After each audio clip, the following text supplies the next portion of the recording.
আসসালামু আলাইকুম। আজকের এই মজাদার সুস্বাদু ভর্তাটা বানাবো এবং আপনাদের সঙ্গে শেয়ার করব। চলুন বন্ধুরা, ভর্তার কাজ শুরু করে দিই। আজকের ভর্তা আমার বাদামের ভর্তা। প্রথমে আমি শুকনা কড়াইয়ে বাদামগুলো ভালোভাবে একটু ভাজি করে নিয়েছি।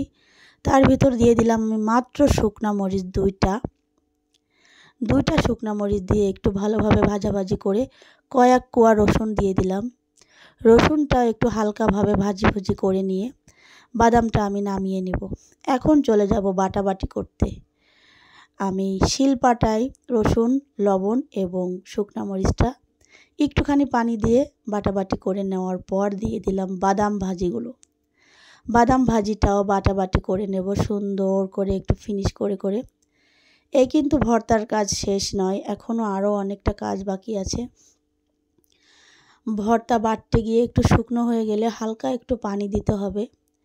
পানি দিয়ে ভালোভাবে নিপিশ করে বাটাবাটি করার পর এটা আমি তুলে রাখবো। তুলে কিন্তু কাজ শেষ নয়।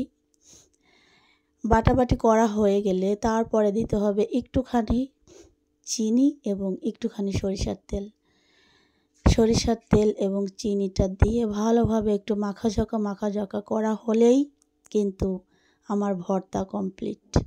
আপনারা বাসায় বসে এইভাবে বাদামের ভর্তা তৈরি করবেন এবং খেয়ে দেখবেন, অন্যরকম একটি টেস্টি ভর্তা। আমার কাছে খুবই ভালো লাগে, আপনারা খেয়ে দেখবেন, আপনাদেরও অবশ্যই ভালো লাগবে। একটু লবণ কম ছিল, তার জন্য আর একটুখানি লবণ দিয়ে দিয়েছি বন্ধুরা। আপনারা এইভাবে ভর্তা করবেন, অবশ্যই ভালো লাগবে।